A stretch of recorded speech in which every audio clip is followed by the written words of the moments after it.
নমস্কার। এসআইআর এর form fill up কি করে করতে হয় তার লম্বা ভিডিও দেখে দেখে ক্লান্ত হয়ে গেছেন, বুঝতে পারছেন না কিছু? 5টা মিনিট সময় দিন, আমি আপনাদের বুঝিয়ে দিচ্ছি এই ভিডিওর মাধ্যমে। এই ফর্ম আপনারা হাতে পেয়েছেন, এটা একটা স্যাম্পল ফর্ম, একজনের ফর্ম। প্রথমে লেখা আছে এখানে জন্ম তারিখ, আধার কার্ড অনুযায়ী লিখবেন, ইংরেজিতে লিখবেন। যেমন ধরুন লিখবেন 1-10-2006, ঠিক এইভাবে ইংরেজিতে লিখবেন ডিজিটগুলো। আর যারা ইংরেজি জানেন না বাংলাতেও লিখতে পারেন, কোনো অসুবিধা নেই। তারপর আছে আধার কার্ড নাম্বার, এটা লিখে দেবেন ইংরেজিতে, আধার কার্ড দেখে দেখে লিখে দেবেন। ফোন নাম্বার প্রত্যেকেই জানেন, এটা ওই পরের ঘরে লিখে দেবেন।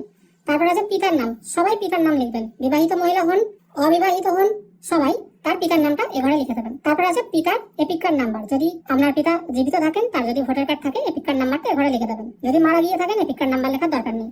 তারপর আছে মায়ের নাম, মায়ের আপনার সঠিক যেটা নাম সেটা ঘরে লিখবেন। মায়ের এপিক কার্ড নাম্বার, মা যদি এখনো ভোট দেন এখনো জীবিত থাকেন তাহলে মায়ের এপিক কার্ড নাম্বার এখানে লিখে দেবেন। বিবাহিত হয়ে থাকলে আপনি যদি পুরুষ হয়ে থাকেন তাহলে স্ত্রীর নামটা এখানে লিখবেন, তারপর স্ত্রীর ভোটার কার্ড নাম্বারটা এখানে লিখে দেবেন। আর যদি আপনি মহিলা হয়ে থাকেন তাহলে আপনার স্বামীর নামটা এখানে লিখবেন, স্বামীর এপিক কার্ড নাম্বারটা এখানে লিখে দেবেন। অবশ্য স্বামী বা স্ত্রী যদি বেঁচে থাকেন তবেই লিখবেন, না হলে ঘরে লেখার দরকার নেই। আর যদি পিতা মাতা স্বামী কেউ মারা গিয়ে থাকেন তার আগে এরকম স্বর্গীয় চিহ্ন বা স্বর্গীয় ব্র্যাকেটে মৃত এরকম কোনো কথা লেখার দরকার নেই, শুধুমাত্র নামটা লিখবেন। এই সব কিছু ডিটেল হবে 2025 সাল অনুযায়ী।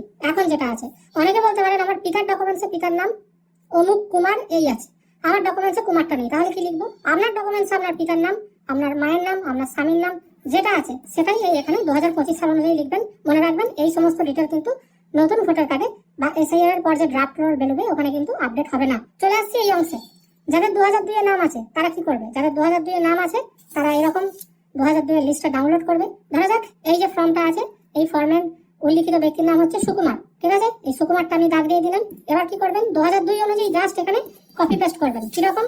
নির্বাচকের নাম সুকুমার দিয়ে যেটা টাইটেল আছে সেটা আপাতত আমি সিকিউরিটির জন্য ঢেকে দিয়েছি, এখানে লিখে দিলাম সুকুমার।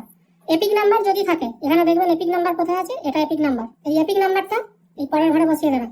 তারপর কি আছে? আত্মীয়ের নাম, এখানে আত্মীয়ের নাম কি দেখবেন? সুকুমারের আত্মীয় সম্পর্কিত ব্যক্তির নাম শ্যামাপদ, এই শ্যামাপদটা এখানে লিখে দেবেন। তারপর কি বলা হয়েছে? সম্পর্ক, সম্পর্কটা কি এখানে লেখা আছে? পিতা, পিতাটা লিখে দেবেন। যদি কোনো মহিলার হয়ে থাকে তাহলে দেখবেন সম্পর্কের ঘরে এরকম স্বামী লেখা থাকে, এই স্বামীটা লিখে দেবেন। মানে 2002 এর যেটা আছে সেটাই এখানে কপি পেস্ট করবেন। অনেকের 2002 এ বিয়ে হয়নি, 2002 এর পর বিবাহ হয়েছে, এখন বর্তমানে তারা হয়তো স্বামীর নাম এসছে, 2002 সালে তারা হয়তো পিতার নাম ছিল, যেটা পিতার নাম থাকবে পিতার নামই লিখবেন। সম্পর্কের ঘরে এখানে যে সম্পর্ক লেখা আছে সেটাই এখানে লিখবেন। 2002 আপনার জেলা কি ছিল সেটা লিখবেন, বিয়ের আগে অন্য জেলা থেকে থাকতে পারে সেটা লিখবেন। জেলা ভাগ হয়েছে সেক্ষেত্রে পুরোনো জেলার নামটাই লিখবেন। তারপর আছে রাজ্যের নাম, সেটা লিখে দেবেন। বিধানসভা ক্ষেত্রের নাম কোথায় পাবেন? এখানে, এটা হচ্ছে বিধানসভা ক্ষেত্রের নাম, প্রত্যেকের 2002 এর ভোটার লিস্টে আছে। তারপর আছে বিধানসভা ক্ষেত্রের নাম্বার, এখানে বিধানসভা ক্ষেত্রের নাম্বার পেয়ে যাবেন। অংশ নাম্বার, এখানে দেখুন অংশ নাম্বার লেখা আছে, পরিষ্কার লেখা আছে।